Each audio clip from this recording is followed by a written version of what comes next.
मित्रांनो, पीक विमा भरायचा विचार करतात ना, तर या अगोदर हा व्हिडिओ नक्कीच शेवटपर्यंत बघा. कारण मला एवढं माहिती आहे, की जर तुम्ही हा व्हिडिओ शेवटपर्यंत नक्की बघितलं नाही, तर तुम्ही फॉर्म भरताना नक्कीच पछतावाल. आणि जय शिवराय मित्रांनो. मित्रांनो, फसल बिमा योजना या योजनेबद्दल तुम्हाला नक्कीच माहिती असेल. कारण मागील 2 वर्षामध्ये ही योजना खूप प्रचलित राहिली आहे. मित्रांनो, या योजनेच्या माध्यमातून तुमच्या जमिनीचे काही नुकसान होत असेल, तुमच्या पिकाचं काही नुकसान होत असेल, तर त्या नुकसानीची भरपाई या योजनेच्या माध्यमातून आपल्याला दिली जाते. पण त्याकरिता आपल्याला सर्वप्रथम आपल्या शेतजमिनीमध्ये जे पीक लावलेलं आहे, त्या पिकाचा विमा करावा लागतो. आणि हा विमा केल्यानंतर मग जेव्हा तुमच्या शेतीमध्ये हे एखादं नुकसान होते, जेव्हा दुष्काळ आलं, ओलं दुष्काळ आलं, वारलं दुष्काळ आलं, असे कोणत्याही प्रकारचं नुकसान झालं, तर तुम्हाला त्याबद्दल एक क्लेम करावा लागतो आणि क्लेम केल्यानंतर मग याच्याबद्दलची एक चौकशी केली जाते आणि त्या चौकशीनंतर आपल्याला त्या संबंधात जो काही पीक विमा जी रक्कम आहे, ती रक्कम आपल्याला पुरवली जाते. पण यात अडचण म्हणजे अशी, की ज्यावेळेस आपण पीक विमा भरतो, त्यावेळी त्या विम्याची रक्कम आपल्याला जवळपास 30,000, 40,000, 50,000 अशी दाखवली जाते.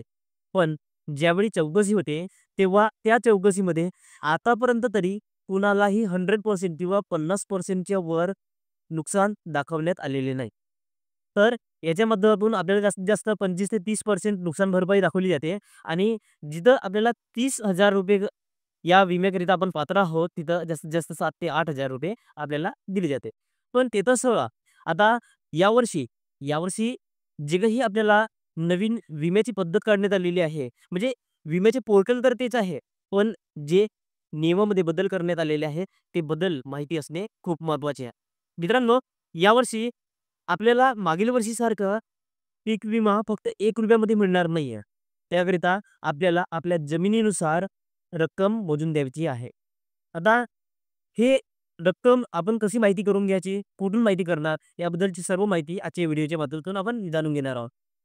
तर मित्रांनो, त्याकरिता सर्वप्रथम तुम्हाला फसल विमा योजना याच्या वेबसाईटवर यायची आहे.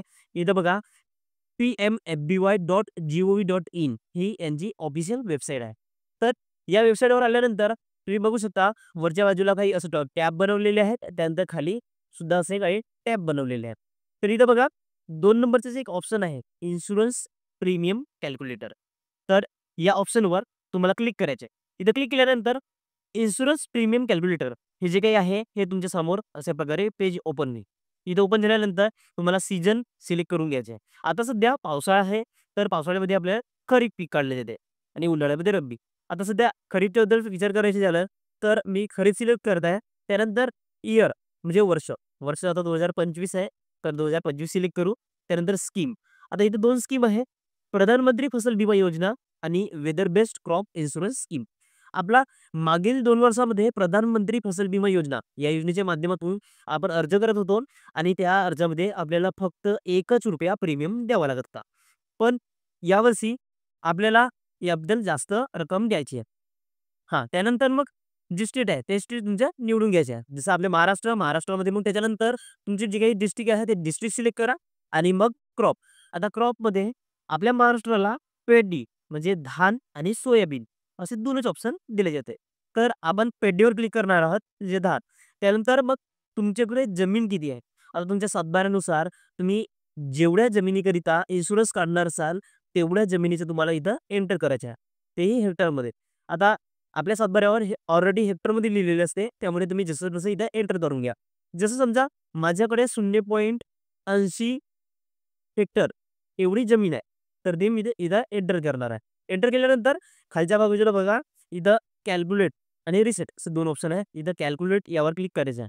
थोडेफार लोडिंग येईल. लोडिंग घेतल्यानंतर तुमच्या समोर अशा प्रकारे पेज ओपन होईल. इथं बघा आता जी काही इन्शुरन्स कंपनी आहे आपल्या एरियाकरिता, त्या इन्शुरन्स कंपनीचं इथं नाव देण्यात आलेलं आहे. त्यानंतर फार्मर शेअर, आपला शेअर किती राहणार आहे, कट ऑफ डेट आपल्याला किती तारखेपर्यंत हे भरून घ्यायचं आहे, म्हणजे जी शेवटची तारीख किती आहे, त्याबद्दल ते दाखवलेलं आहे. त्यानंतर मग आपल्या आपण जे सिलेक्ट केलेले आहे 20 म्हणजे धान. त्यानंतर 0.80 या हेक्टरकरिता आपण सिलेक्ट केलेलं आहे. तर आपल्याला या हेक्टरकरिता ₹410 मोजून द्यायचे आहे. आणि हा ₹410 चा प्रीमियम भरल्यानंतर मग आपण 41,000 या इन्शुरन्सकरिता पात्र ठरणार आहोत. तर मागल्या वर्षी काय होतं, जी काही ही उरलेली रक्कम होती, ही उरलेली रक्कम गव्हर्नमेंटच्या माध्यमातून पेड केली जात होती. म्हणजे जसं ₹410 चं प्रीमियम आहे, तर तुम्हाला ₹409 हे गव्हर्नमेंटच्या माध्यमातून पेड केलेले होते आणि आपल्याला फक्त ₹1 एवढा भरायचा होता. पण यावर्षी गव्हर्नमेंटचा चुनाव नाही, निवडणूक नाही. त्यामुळे आता काय करणार, सरसकट जे काही रक्कम आहे, ते रक्कम आता आपल्यालाच भरून घ्यायची आहे. तर मित्रांनो, निवडणूक आली का आपल्या शासनामध्ये कोणते बदल घडले जाते, हे नक्कीच तुम्हाला माहिती असेल. तर मित्रांनो, तुम्हाला काय वाटते, की हा जो काही इन्शुरन्स सिस्टम आहे, हा इन्शुरन्स सिस्टम चालू असावा की नाही? यावर नक्कीच कमेंट करा आणि तुमचे काही मत आहे, ते मत नक्कीच सांगा. तर हे इन्शुरन्स सिस्टम जी चालू करण्यात आलेली आहे, या इन्शुरन्स सिस्टमच्या माध्यमातून आपण पीक विमा भरायचा की नाही?